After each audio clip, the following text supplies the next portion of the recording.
예레미야가 선포하는 메시지는 우리가 그동안에 살펴보았듯이 매우 과격합니다. 물론 그 선포를 받아들이는 사람들, 제사장들과 관원들, 백성들의 반응도 매우 강하다 하는 것을 알 수 있습니다.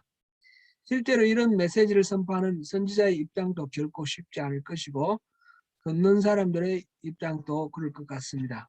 오늘은 고민하며 갈등하며 또 선포하는 선지자 예레미야가 하나님께 탄식하며 고백하는 그런 말씀을 한번 살펴보겠습니다. 먼저 하나님께서 오늘 본문 앞에서 재앙을 선언하셨습니다. 예레미야 선지자는 요시야 왕 13년 BC로 627년에 사역을 처음 시작하였습니다. 하나님께서는 예레미야에게 이스라엘이 하나님을 멀리하고 우상을 숭배하는 상황이 심각하다라고 질책하셨습니다.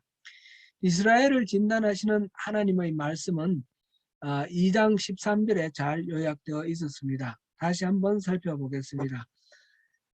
앞에 2장 13절 우리 찾아서 같이 살펴보겠습니다. 같이 한번 읽어봅니다. 내 백성이 두 가지 악을 행하였나니 곧 그들이 생수에 거는 데는 나를 버린 것과 스스로 웅덩이를 판 것인데 그것은 그 물을 가두지 못할 터진 웅덩이들이니라. 아멘. 그들은 하나님의 경고에도 불구하고 하나님을 떠났고 자기 나름대로 이제 웅덩이를 가두어 살 길을 이렇게 도모하려고 했습니다. 하나님께서 그것을 질책하셨지만 유대 이스라엘 사람들은 우리는 죄를 짓지 않았다라고 주장합니다. 2장 35절 말씀이고요. 북왕국 이스라엘이 그렇게 우상을 숭배하고 하나님 말씀 듣지 않다가 멸망했는 것을 보았음에도 불구하고 남왕국 유다는 그보다도 더하게 우상을 숭배하고 하나님을 경줍니다. 이것이 3장에 쭉 나열되어 있는 내용입니다.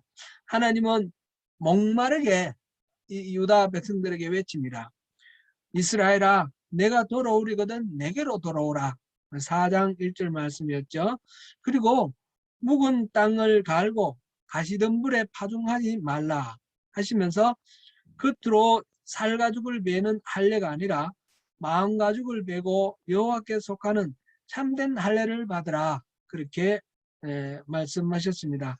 4장 3절에서 4절 5절 말씀입니다.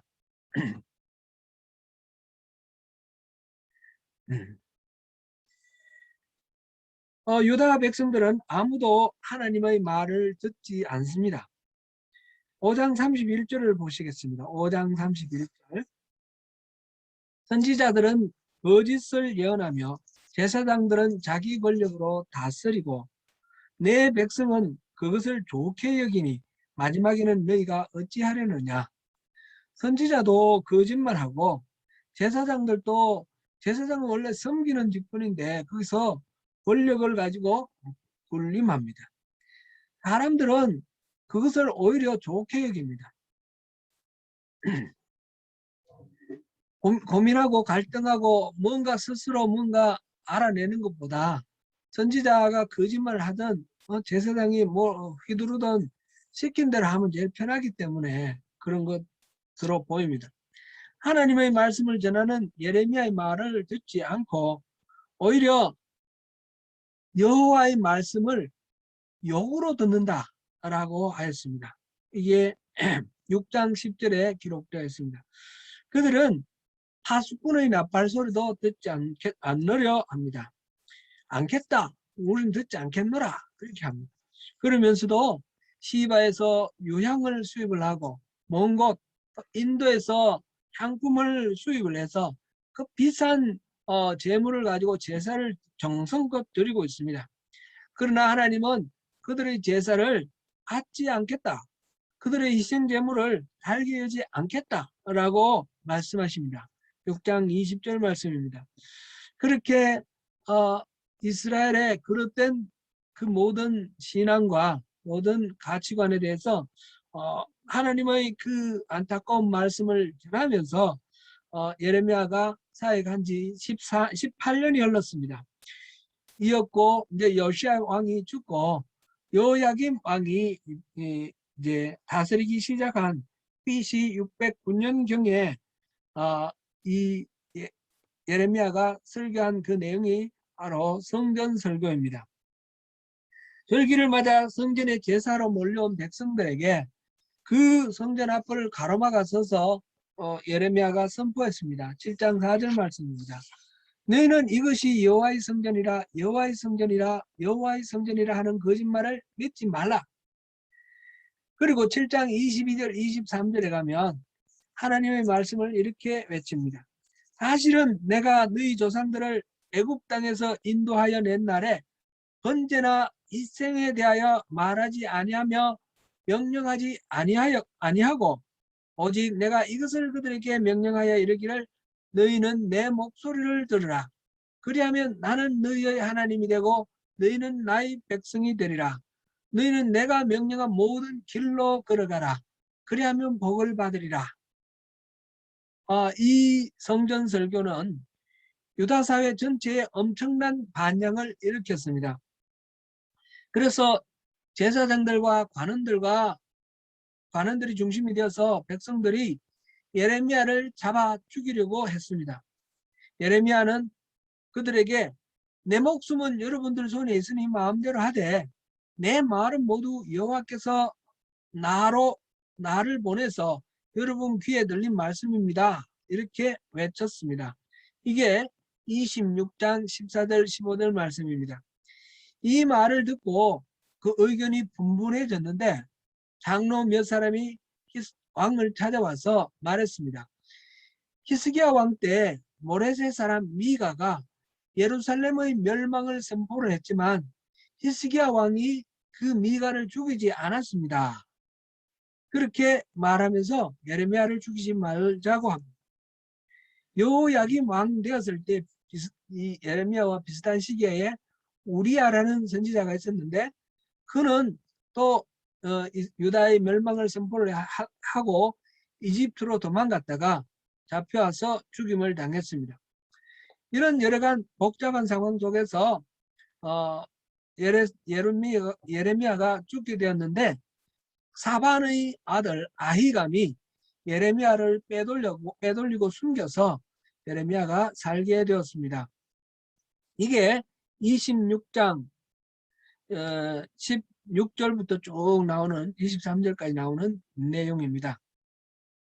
예레미야는 이 성전 설교에서 길과 행위를 바르게 하라라고 했습니다. 이웃들 사이에 정의를 행하며 사회적 약자들 고아와 과부와 나그네를 돌보며 또 억울한 일이 없게 공의롭게 하며 또 다른 신들을 쫓아다니지 말라 그렇게 말했습니다. 여기서 말하는 세 가지 이웃들에게 정의를 행하는 것, 또 사회적 약자를 돌보는 것, 이거는 인애에 해당되는 거죠. 그 다음에 정의를 행하는 것, 정의, 그 다음에 억울한 사람 없게 하는 것, 공의, 이런 것들은 이것은 예레미야서 전체에 여러 번 반복해서 나오는 중요한 주제입니다. 하나님의 백성이 마땅히 가야 할 바른 길이라고 제시되어 있는 그런 것입니다. 하나님은 그들에게 지혜나 용맹이나 부함이나 이런 어떤 것들도 자랑할 것이 못되고 오직 하나님을 아는 것을 자랑하라 그렇게 말씀하셨습니다. 그것이 9장 23절 24절 말씀입니다. 9장 23절 24절 같이 읽어보겠습니다. 여호와께서 이와 같이 말씀하시되 지혜로운 자는 그의 지혜를 자랑하지 말라. 용사는 그의 용맹을 자랑하지 말라. 부자는 그의 부함을 자랑하지 말라. 자랑하는 자는 이것으로 자랑할지니 곧 명철하여 나를 아는 것과 나 여호와는 사랑과 정의와 공의를 땅에 행하는 자인 줄 깨닫는 것이라. 나는 이 일을 기뻐하노라. 여호와의 말씀이니라. 계속해서 예레미야는 하나님의 말씀을 전합니다. 세상 사람들이 흔히 하는 것과 같이 그런 우상을 만드는 건 다 헛되다 하면서 나무나 돌이나 은이나 금으로 만들어도 스스로 움직이지 못하고 사람들이 운반해야 된다라고 말합니다. 그런 생명이 없는 것 우상들이 아무런 화나 아무런 복도 주지 못하는 존재라고 말합니다. 오직 여호와만이 살아계신 참 하나님이시다 라고 말하고 영원한 왕이라고 합니다. 하나님의 언약의 말씀을 순종하고 지키는 자는 유다인과 예루살렘을 순종하고 지키지 않는 유다인과 예루살렘은 저주를 받고 멸망을 할 것이다 라고 하였습니다. 이게 이제 10장 11장 말씀입니다. 끝내는 그들을 위해서 그들이 아무리 기도를 해도 듣지 않을 것이고 그들을 위해서 기도할 필요도 없다라고 말씀하십니다. 11장 14절 말씀입니다. 그러므로 너는 이 백성을 위하여 기도하지 말라. 그들을 위하여 부르짖거나 구하지 말라. 그들이 그 고난으로 말미암아 내게 부르짖을 때에 내가 그들에게서 듣지 아니하리라. 하나님은 이렇게 유다와 예루살렘에 재앙을 선언을 하셨습니다. 이 하나님의 그 재앙 선포를 예레미야가 다 그대로 전했는데 이렇게 아주 심한 말로 하나님의 메시지를 전하는 예레미야에 대해서 온 나라 사람들이 크게 반발을 하고 문제를 삼습니다. 여기에 특별히 고향 사람 아나돗 사람들이 들고 일어났습니다. 예레미야에게는 다시는 예언하지 말라고 위협을 합니다. 11장 21절을 보시겠습니다. 11장 21절. 11장 21절.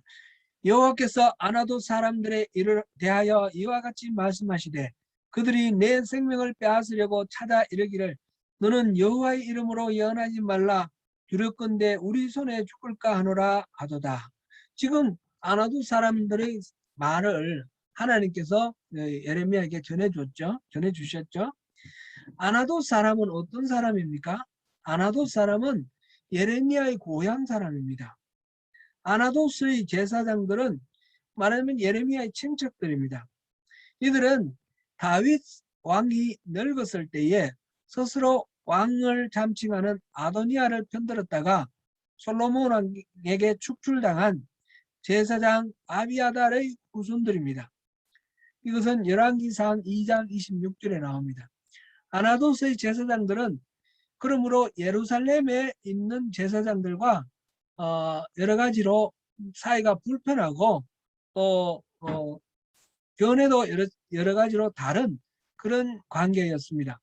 그럼에도 불구하고 예루살렘의 제사장들과 그 주류 사회에 이 아나돗 제사장들이 동조하지 않을 수 없었습니다.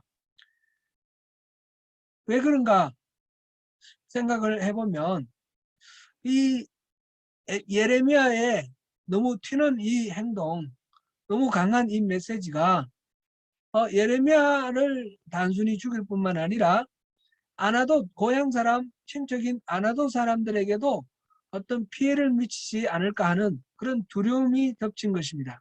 그래서 아예 아나돗 사람들이 나서서 예레미야를 먼저 죽이려고 합니다. 말하자면 그 예레미야가 전한 말의 그 진실성, 하나님이 전한 말씀인지 아닌지 그것이 중요한 것이 아니라 자기들에게 어떤 불똥이 튀고 어떤 피해가 미칠까 그것이 두려워서 예레미야를 죽이려고 하는 것입니다. 그래서 이 예레미야를 죽이려고 하는 그 말, 위협적인 말을 한번 보겠습니다. 그게 11장 19절에 나옵니다. 19절.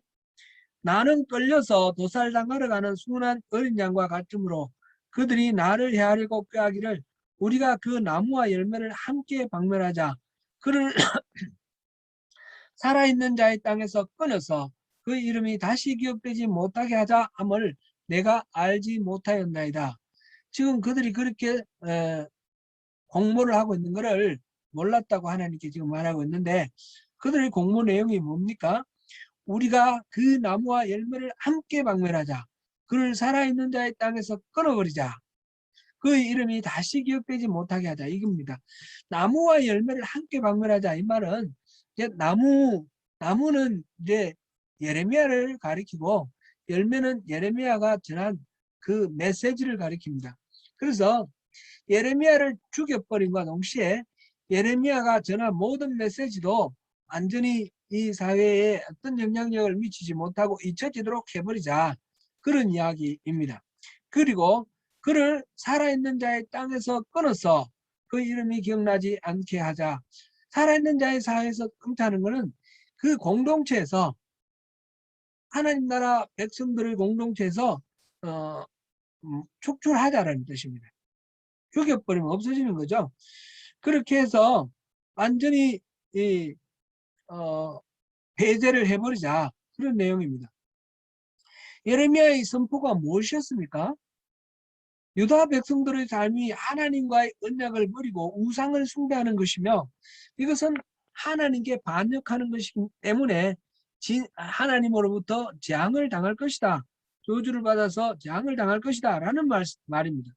그런데 그 예레미야에게 하나님의 이름으로 예언하지 말라. 다시 예언하면 우리가 죽여버리겠다. 이렇게 하는 말은 이 아나도 사람은 그러면 하나님을 대적하겠다는 뜻인가요? 그런 말은 아니겠죠. 예레미야가 하는 말이 현재 유다 백성들의 공동체의 안정을 흔들기 때문에 그것이 하나님에게서 오는 말인지 아닌지에 대해서 신경 쓸 겨를이 없이 이것이 우리 공동체에 해가 되니까 하지 마라, 죽이겠다. 그런 이야기입니다. 하나님의 전해지는 하나님의 말씀이 진리인지 아닌지는 관심이 없다라는 뜻입니다. 오직 그들의 그 삶의 안정성을 흔드는 것, 그것만 문제 삼는 것입니다. 예레미야의 입장은 말할 수 없는 고통 속으로 빠져듭니다. 자기는 분명히 하나님의 말씀을 전했습니다. 하나님은 처음 예레미야를 부를 때부터 나는 어립니다 그랬는데 하나님이 나는 너와 함께 하겠다, 동행하겠다, 늘 함께 할 것이다, 걱정 마라, 그렇게 말씀하셨습니다. 1장 8절 한번 볼까요? 다시 돌아가서 1장 8절. 너는 그들 때문에 두려워하지 말라. 내가 너와 함께하여 너를 구원하리라. 나 여호와의 말이니라 하시고, 내가 너와 함께하여 너를 구원하겠다 하셨잖아요. 1장 18절에 보니까 하나님은 예레미야를 견고한 성읍, 쇠기둥, 못성벽이 되게 하겠다라고 하셨습니다. 다른 누구도 대적할 수 없는, 공격할 수 없는 그런 든든한 못성벽 같은 존재로 만들어주겠다라고 하셨습니다. 이렇게 함께 하시고 든든하게 지켜주시겠다고 약속하셨는데 그 예레미야의 사역에 어려움이 없고 형통해야 되지 않겠습니까? 사람들이 예레미야의 선포 앞에 엎드려 울고 회개해야 되지 않겠습니까? 요나 선지자의 경우 보면 이방 나라 니느웨 사람들도 다 그 선지자의 말을 듣고 옷을 찢고 회개하고 죄를 덮어 섰습니다. 그런데 이 예레미야의 말에 회개하기는커녕 오히려 하나님으로 예언하면, 하나님의 이름으로 예언하면 죽이겠다고 협박합니다. 하나님이 함께 하시고 하나님이 자신을 강하게 해주신다면 자신의 그 선포로 이 전해진 하나님의 말씀 진리, 그것이 세상에 통해야 되지 않겠습니까? 그런데 진리가 통하지 않습니다. 다수가 믿는 대로 하나님을 떠나 있으면서 하나님이 지켜주실 것이다 하는 거짓된 신화, 시온 신화, 다윗 신화에 사로잡혀 있으면서 오히려 하나님의 말씀을 전하는 예레미야를 죽이려고 합니다. 진리가 사라진 공동체가 어떤 의미가 있습니까? 특별히 하나님 백성의 공동체에서 진리가 없다면 그것은 무슨 의미가 있습니까? 여기에서는 오직 자신들의 이익만 있는 이런 모임입니다. 이것들은 하나님의 공동체라 말하기가 어렵고 패거리 집단에 불과할 것입니다. 세상을 보면 참 답답하기 그지없습니다. 그저 같은 공동체에 속한다고 해서 옳고 그른과 상관없이 그저 서로를 밀고 당기며 그렇게 보호하다가 그 공동체가 안고 있는 문제를 누군가가 지적을 하면 온 공동체가 그를 배척하고 따돌리고 그렇게 하는 것이 다반사입니다. 단지 종교가 같다는 이유만으로, 교회에 다니는 사람이라는 이유만으로 서로가 서로를 믿어준다면 그거는 조직폭력배와 무슨 차이가 있겠습니까? 하나님의 공동체에는 진리가 있어야 됩니다.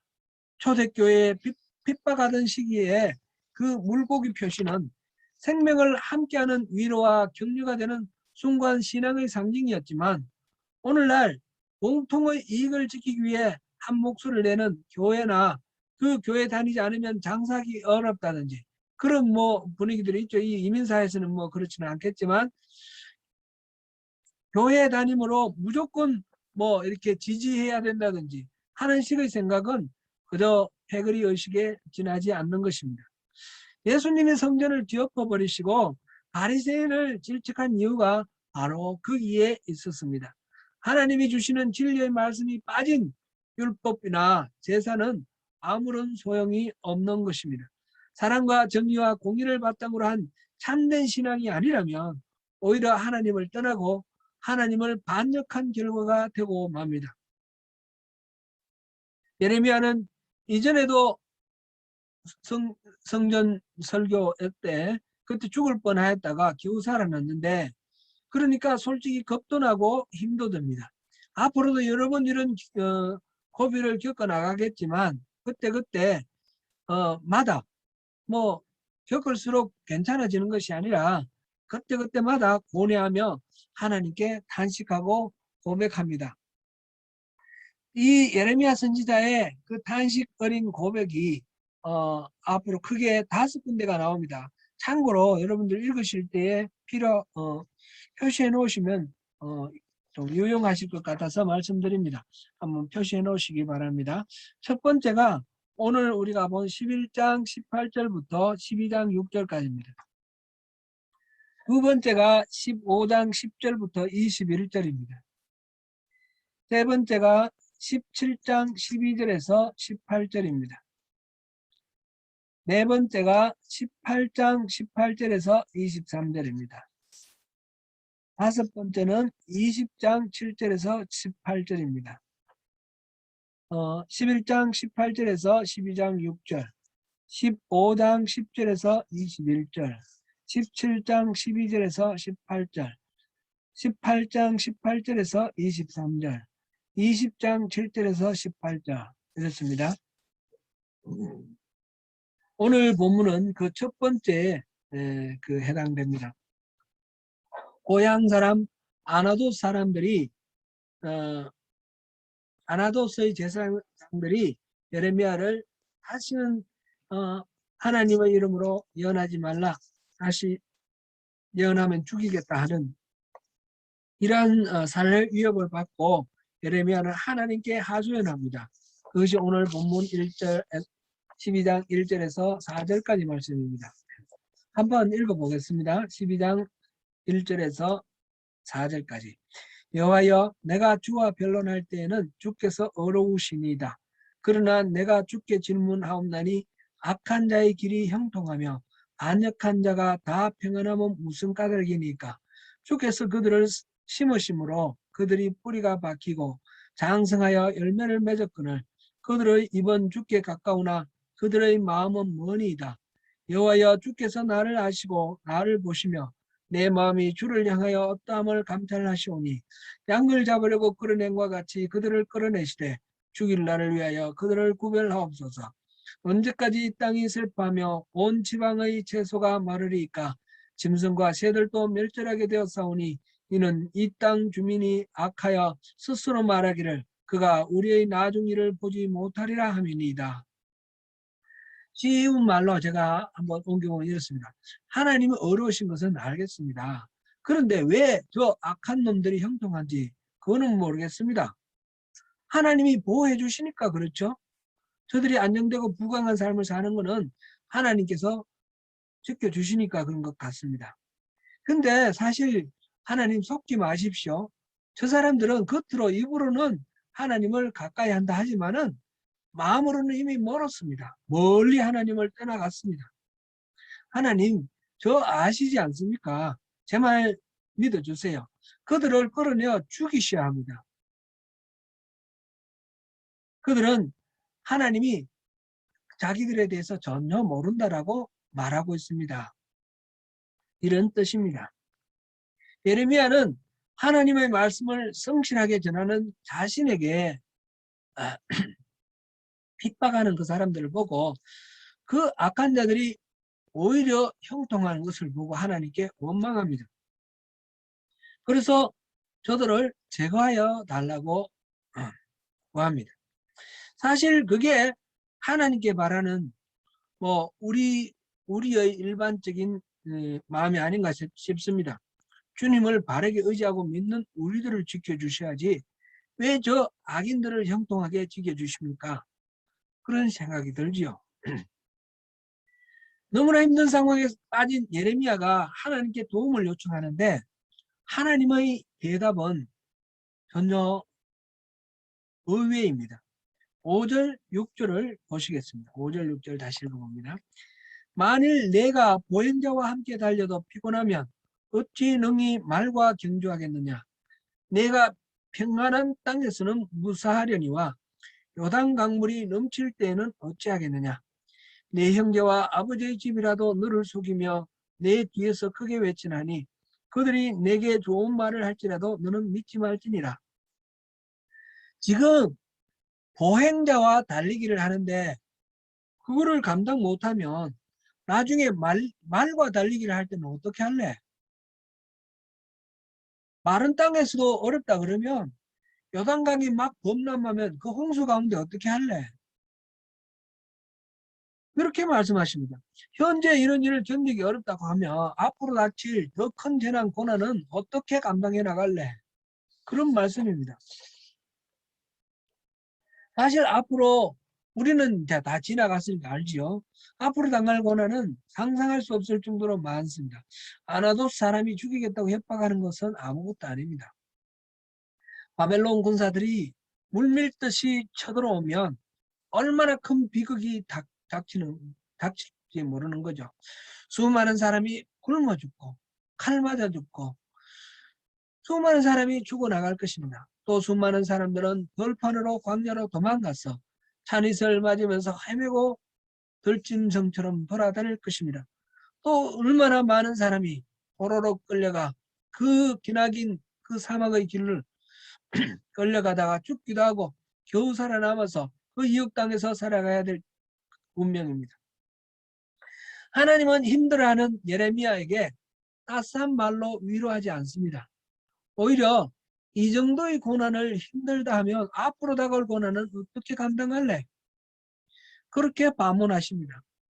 하나님의 반문하심에 예레미야가 뭐라고 대답했는지 명시되어 있지는 않지만 우리는 충분히 그 답을 알 수 있습니다. 왜냐하면 계속해서 하나님의 말씀을 대언하고 있기 때문입니다. 하나님, 알겠습니다. 제가 이런 역경들을 넉넉히 이겨내고 나중에 말과 경주하겠습니다. 이것이 예레미야의 대답입니다. 하나님 나라 백성으로 살아가는 삶이 결코 만만하지 않습니다. 분명히 하나님이 우리와 함께 동행하십니다. 분명히 하나님은 우리를 강하게 하십니다. 그러나 분명한 사실은 우리가 고난을 겪지 않도록 옆길을 내어주시지는 않는다는 사실입니다. 우리가 그 고난 한가운데를 걸어가는 과정 속에서 우리 안에 하나님의 나라를 이루어 가시는 것입니다.